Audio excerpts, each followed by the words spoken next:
Welcome again to Vampire the Masquerade Independent.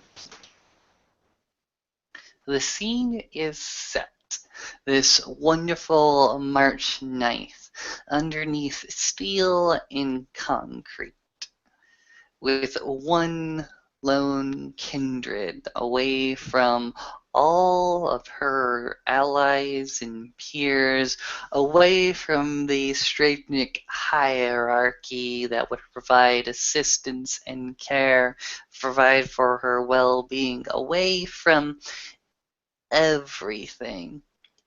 She has gone ahead and set this small little bench before her with a little candle here. She's gone ahead and scrawled the necessary symbols and sigils here and there across the bench and such. She goes ahead and takes the little match there, strikes it, goes ahead and touches the tip of the string of the candle to the lit flame, being ever so careful that the flame does not touch herself, that she gives all due reverence to the flame there. And she begins whispering the necessary words and tones in order to enact the ritual to communicate with her sire. Roll.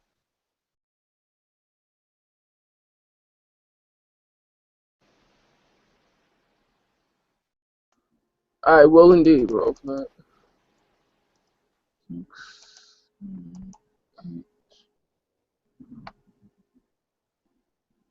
Alright, point of willpower behind that. And I believe it's ritual, since it's a level 1 ritual. It is 3 plus 1. Yes, your roll is intelligence plus occult. The difficulty is 4. I believe that's enough. Yeah, all of the successes. I think she did it right. Yep.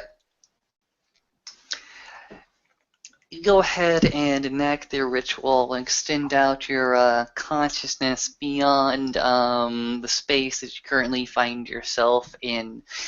The smoke of the candle goes and extends up onto the ceiling of this crude domicile that you find yourself in. Extends even further out still as you imagine the smoke of the candle extending out from you, taking that silver thread away from your own heart and extending it out into the stratosphere.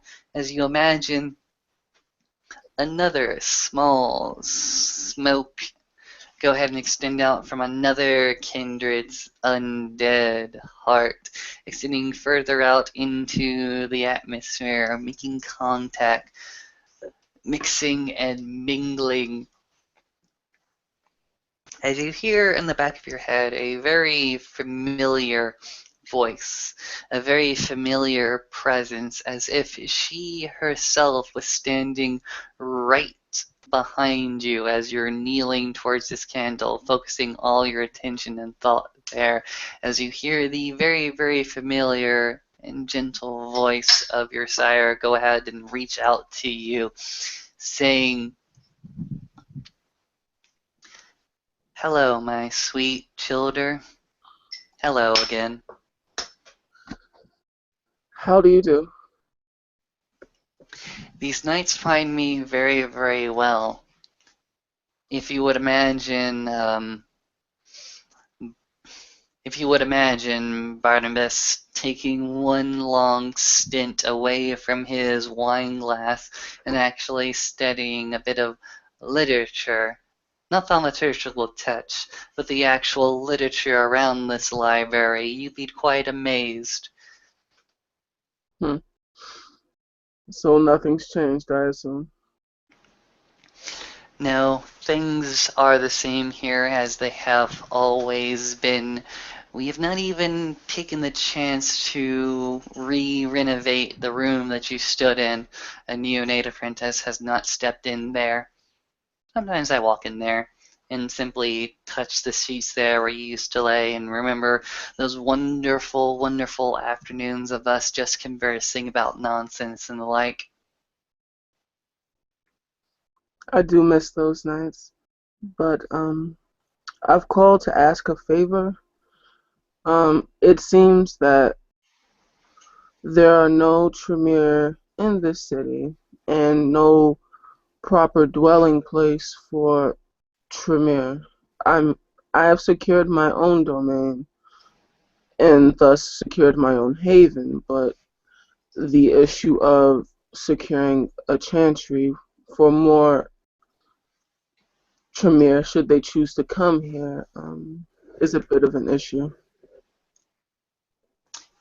You can imagine that the presence behind you goes ahead and stands still. It may be a bit taken aback by your news as the presence and the voice inside your head goes ahead and says again, "Where do you find myself, my young apprentice?" I find myself in between a city, uh, independence, where it is nestled in between two Sabbat strongholds.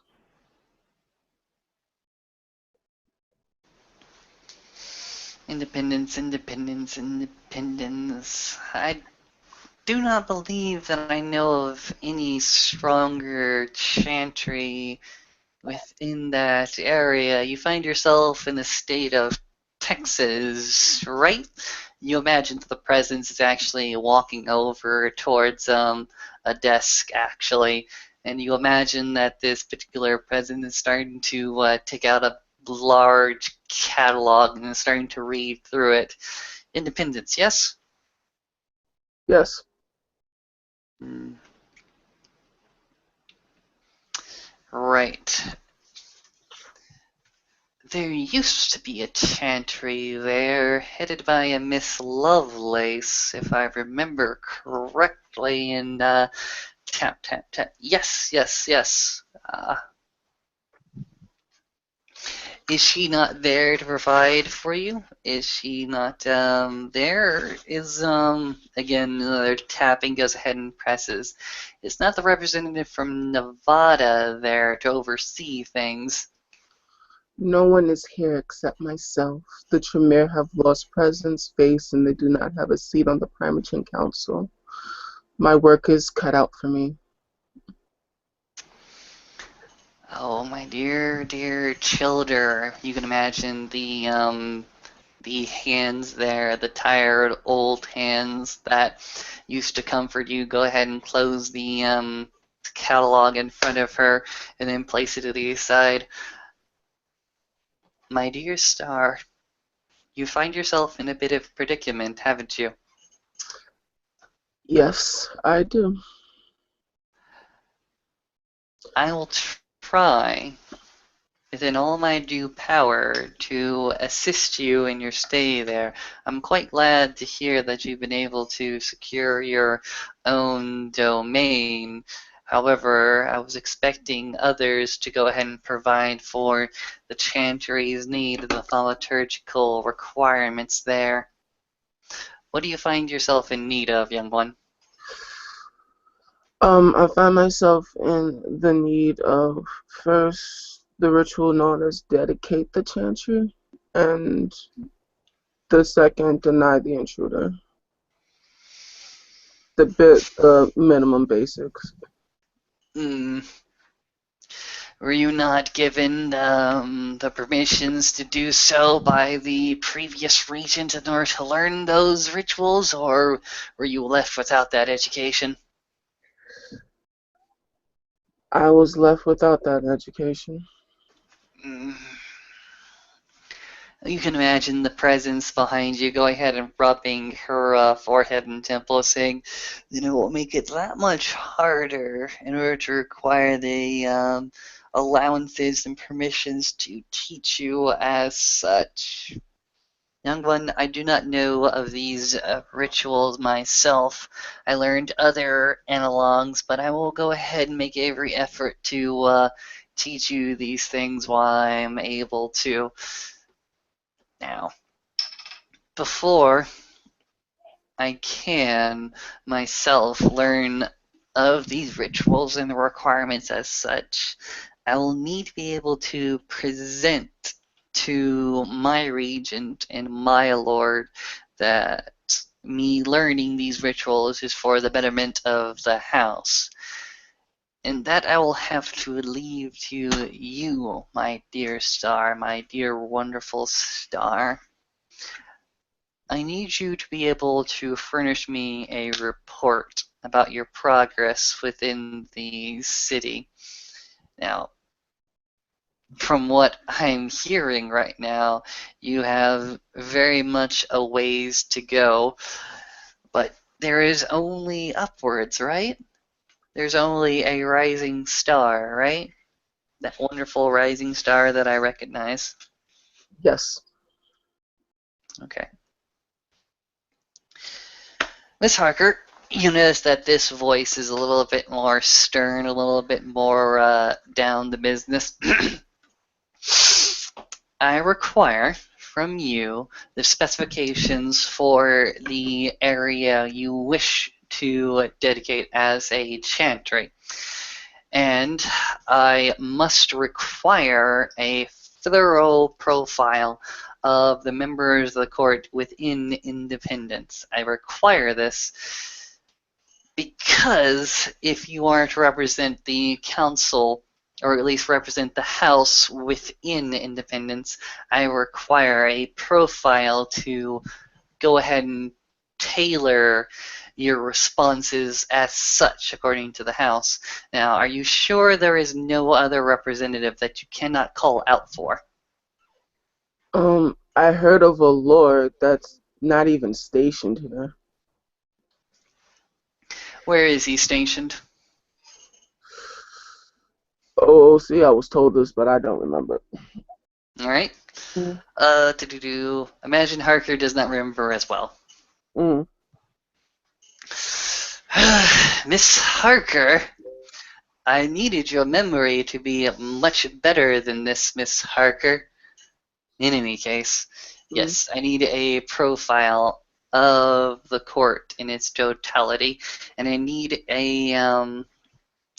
also a very, very detailed report about the area you wish to make your chantry.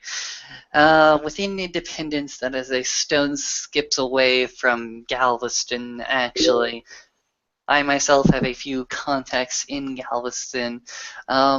Miss Harker, do you not hold contacts and influence within a local masonry lodge? I do. Then, Miss Harker, you are to go to your contacts there and tell them that I miss what name should I use today? A Miss Abeline. You are to request a package by a Miss Abeline, and you are to go ahead and give the package a destination. It should be to the location that you would dedicate as your chantry. Do I make myself clear? Yes. Good. You may be required to reach out to a chantry in Galveston. If you do so, make sure that you remember this password and this name. You are to remember a Guthrie, and you are to remember the hurricane of 1912. You will understand that this is an inaccurate address, but that is only to dissuade others from catching proper wind of the password. Understood. Good.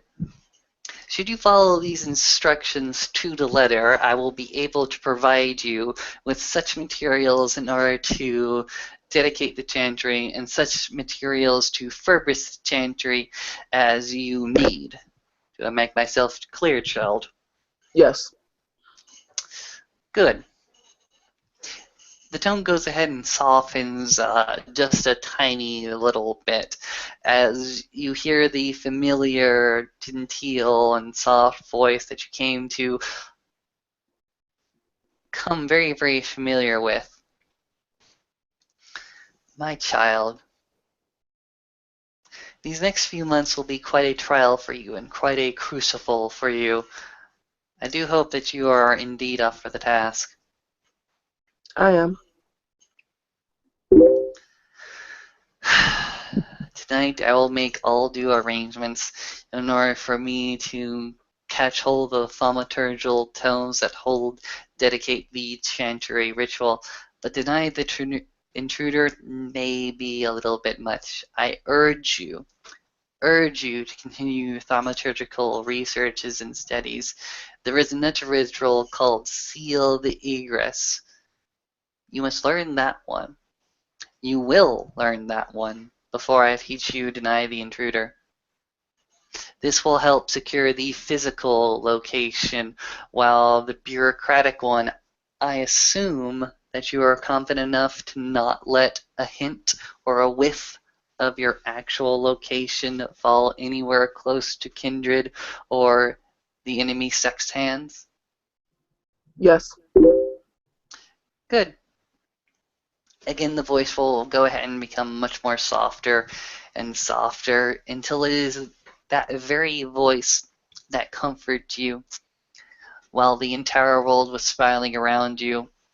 So long, long ago, when persecution and oppression was your only mainstay, the only emotion that you knew, as the voice of your sire goes ahead and reaffirms to you, I am very, very proud that it was one of my bloodline, one of my apprentices that they sent out there to go ahead and secure a Tremere presence.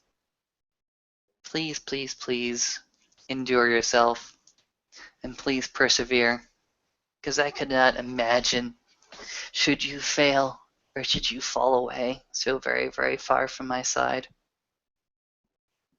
I understand. Anything else that you require? There is something else that was troubling me. One who is calling herself the, how should I say this?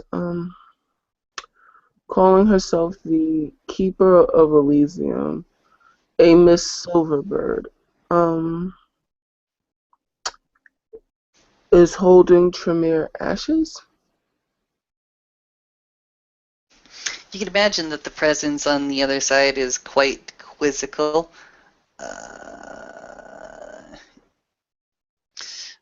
So, are you saying that this Keeper of Elysium is holding the remains of one of our princesses?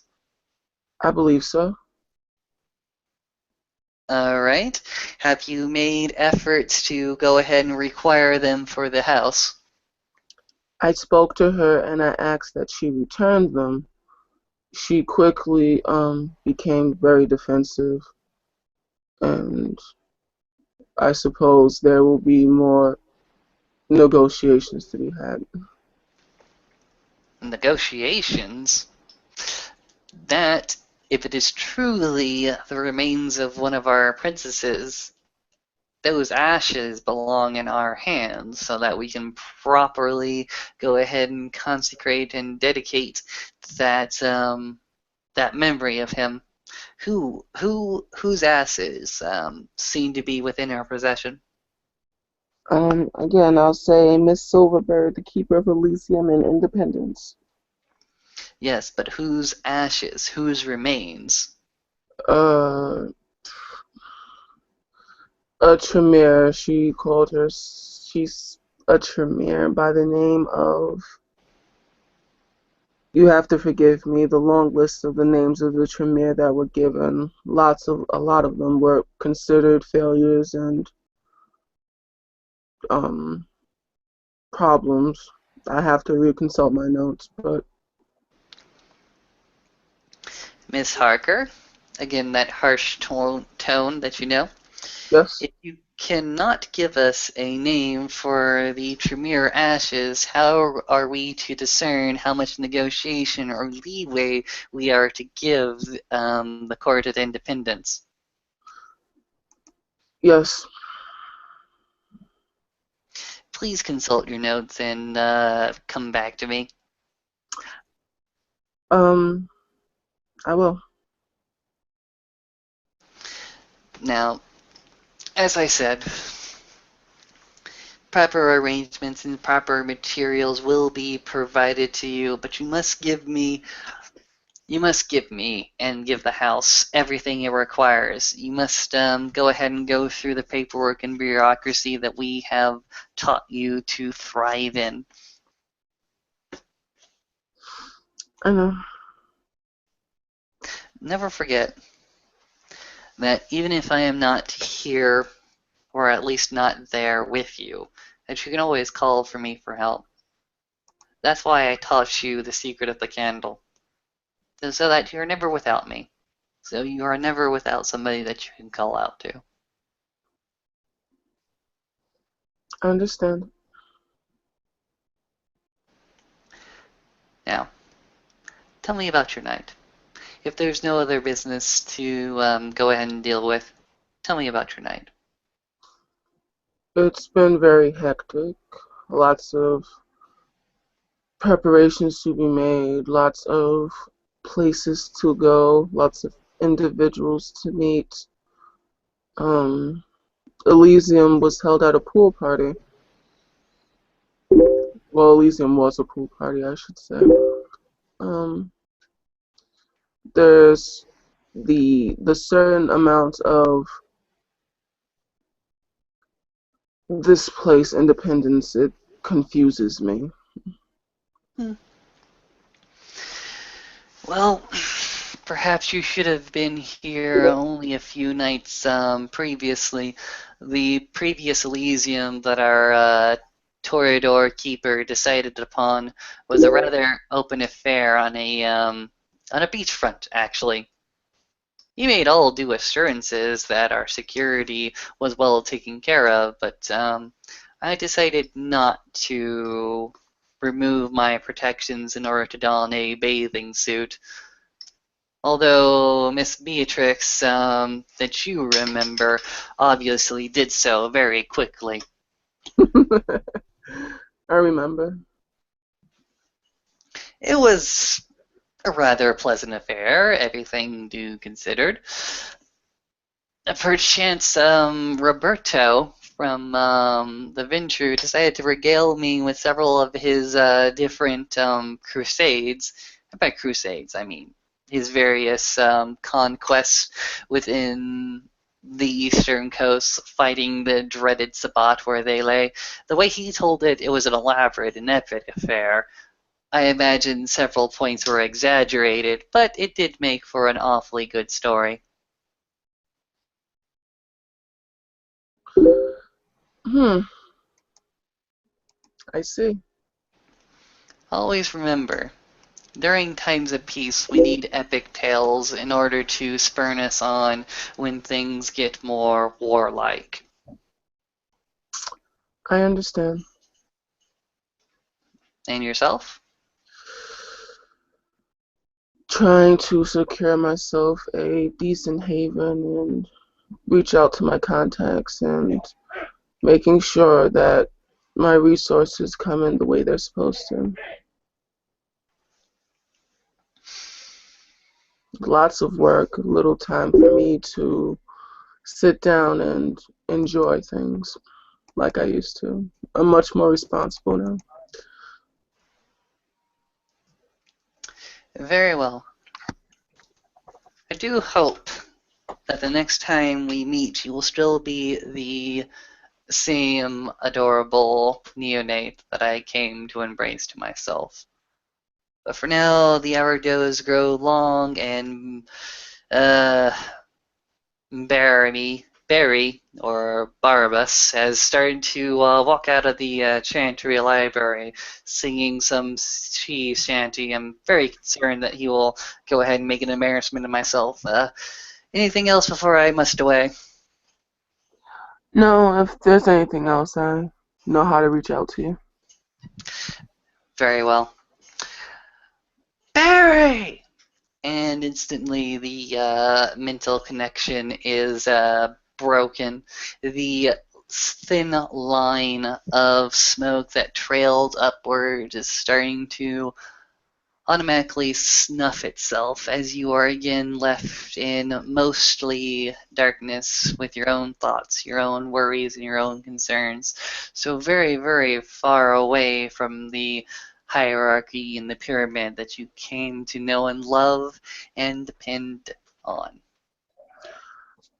Starr, not quite yet finished with her rituals, will unsheath a sword that she usually carries for her own protection, encased in a Hello Kitty sheath to make it look less inconspicuous. More or less, she has heard from her peers that LARPing is a popular fad, and it might be good to have some type of a cover. She places the sword down, and she will do I believe it is called Burning Blade. Mm-hmm. Burning Blade is definitely a level 2 ritual, if I assume Yes, correctly. So level. that is intelligence occult, difficulty of 5. Number of successes determined in the number of charges. Hmm. So she will make the necessary preparations, pricking her finger, making the sigils on the sword, and rolling. 1 point of. Is there a willpower cap in this game? No willpower cap that I am aware of. Okay. Putting in a point of willpower and go. 1, 2, 3, 4, 5 charges. 6 charges. The the blade goes ahead and is enveloped in this green flame. It's rather violent, coming to life all at once, as if a dragon had breathed this fire on it. The thaumaturgical sense is starting to flow through you, starting to manifest itself in this most awesome of power. Starr will sigh, feeling very confident about her work, and slide the sword back in its sheath, locking it back, placing it down, and I suppose she will go off to look for a more suitable location for her. That's not currently her haven, but something that she can use, a proper location for the Chantry, since that's what she was asked to do. Mm-hmm. So, what do you want me to roll for that? Right. I imagine that you're trying to look for somewhere in the city much more proper. I would imagine intelligence and streetwise in order to find someplace just in the street level that's more appropriate. Hmm.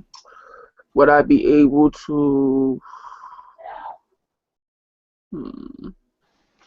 Or you could possibly use some of your own contacts within the city to go ahead and tell you a location that's more appropriate for a lodge of sorts, possibly a secondary location that they never used, or probably a location that they did look at, but passed over for one or two odd reasons. I will call upon my cult influence for the Masonaries and for a abandoned location that they wanted to have their meetings, but for some reason they forgot about. All right, fair dues. I would suggest rolling your intelligence and contacts dice. Difficulty of 5, simply because this is rather routine, but the more successes allow you to get a much better property. All right. Shoot the whoop. One more willpower, cause why not? Mm-hmm. Um, Shoot the whoop indeed. 4 successes. 4 successes. Wow. Okay.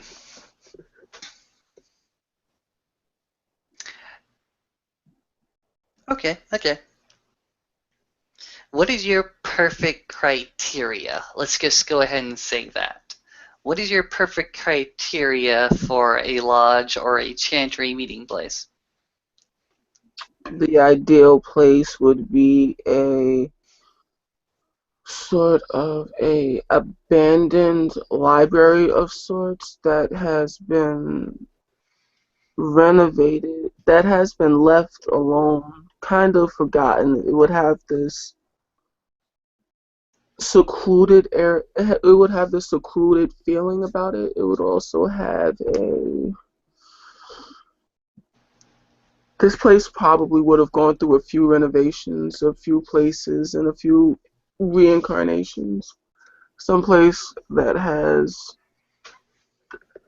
basically a space that's spacious, has room and spacious and roomy, and enough and away from prying eyes, basically. Okay. How about this? Well, looking through some of his more historical landmarks, your contact goes ahead and pings you to a location mostly outside the city. And as you come upon it and inspect it yourself, you realize that at one point or another, this was a historical landmark. A one school, one room, excuse me, classroom that has gone through many different renovations. It seems at one point or another they were going to turn it into an actual working part of the school district, and then midway through they decided to make it a more historical landmark. And then at one point or another, the funds for that historic society went ahead and fell through. So what you have before you is an amalgamation of sorts. You realize that antique and that rustic structure there being the center point of it, with many different additions being added onto it. You realize that this would have been a wonderful, wonderful addition to the school district and a wonderful addition to the library as you go ahead and walk towards the back of it. But the rooms are bare, the shelves are bare. It's as if it was just about to be furbished as such, but most of the funding went ahead and fell through quite quickly. This is a place that the Masons wanted to have, but for one reason or another just couldn't build up the resources for it, or were just outbid by the local courthouses. Although the courthouses did nothing with it, as you can plainly see. Hmm. Star will smile to herself and make a take out her notepad and make a note of it, and smile to herself. And with that, I suppose we can end our scene. Mm-hmm. If you would like to give us an outro, or if you would like to leave it with me. Uh, yeah, I'll leave it with you. You're good with outros. Kind of suck at them. All right. Thank you all once again for going ahead and indulging us in this little scene. We go ahead and end the scene zooming out, following the last bit of smoke trail away from the ritual that was extinguished far above the head of one Starr Harker, her soul still intimately connected with this one smoke trail extending from her own heart to the candle up to the stratosphere, that one single cord that goes ahead and reaches out across the states, across the continent, going ahead and mingling with the undead heart of her sire, who is currently wrestling one very inebriated kindred to the ground, screaming, "Not again, Barry! Not again!" Fun. End scene.